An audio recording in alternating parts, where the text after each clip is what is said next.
It just happened. We decided, okay, let's give this a shot. The only thing I can say is that we are here 10 years later. What we knew was we were super passionate about this. I had two other co-founders. So we said, let's set up this company because a lot of people are asking us to like do quizzes for fun. That thought till today did not cross my mind.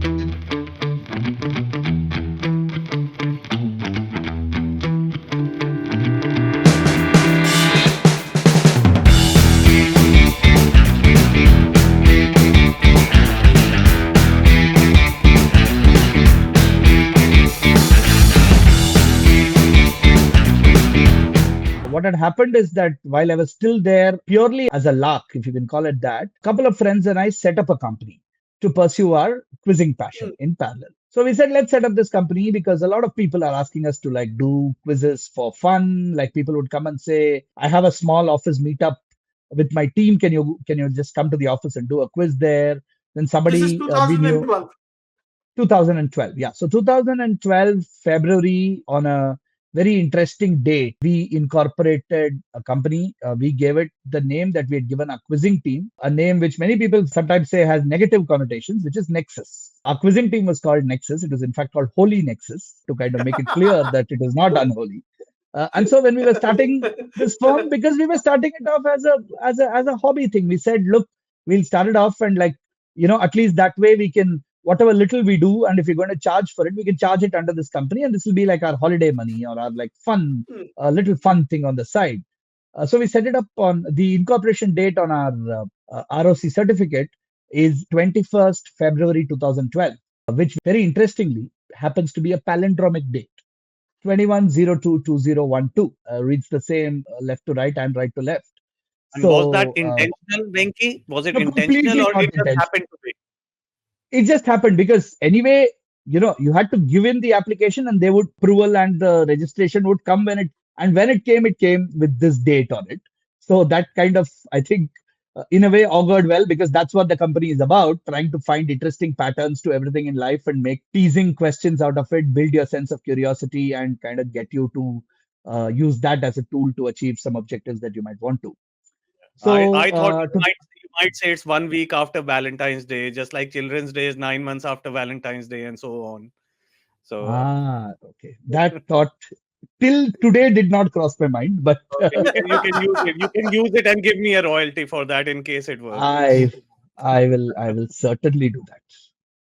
I will make sure to do that. So we set that up, and then by end of 2012, I came out of 10 week, and 2013, I was largely kind of doing a couple of freelance consulting gigs. Somebody I knew well had started off a company, wanted some marketing consulting, marketing and sales consulting around that. And then I continued some direction in the sports space. So worked with a sports website and helped them do some content syndication type uh, arrangements as a consultant. While this quizzing thing was just like, it was there, it was sputtering on, it was just there.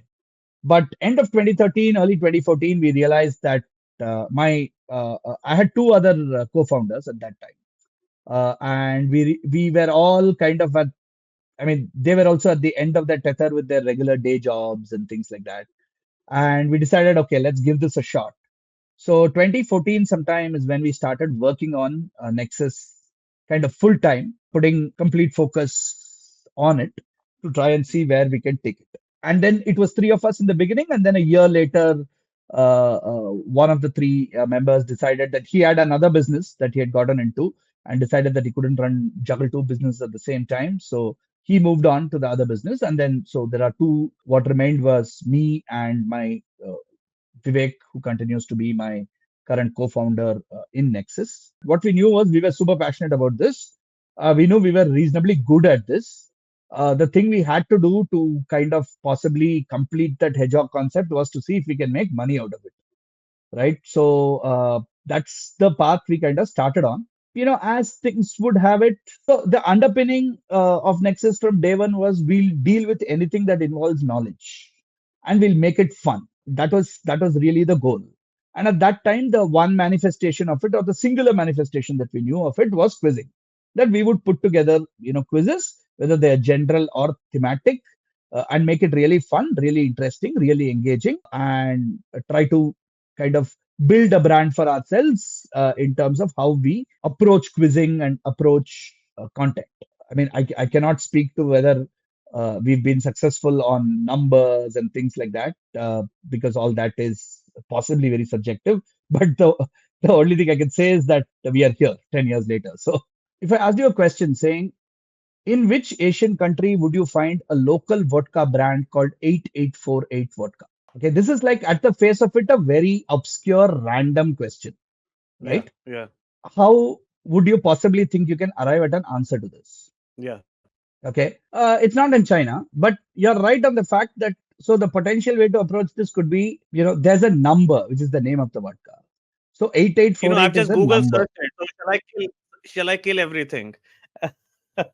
I've just Google Yeah, searched yeah. it. I mean, you Google searched it, right? So now I will tell you the logic behind getting to that answer without a Google search. It is that Hmm. the fact that it's in Asia and there's a number 8848. Now 8848 is like a large four-digit number, and then you start thinking Yeah. about what it could potentially denote, right? Right. And why would an Asian country want to use that number as Yeah. a whole? You zeroed in on the 88 alone, but you look at the 8848 together. So you could then possibly think that it must be something very important in that country, which has got an Yes. 8848 significance, right? Now, Hmm. once you do that and you have a little bit of a priori knowledge, you'll know that the height of the Mount Everest is 8848 meters. And so once you get to that, the answer is very straightforward that the answer is Nepal. Okay. So this is the 2-3 step way of like quickly putting things that you know together Very, to very arrive at good, Venky. this. I just learned something new.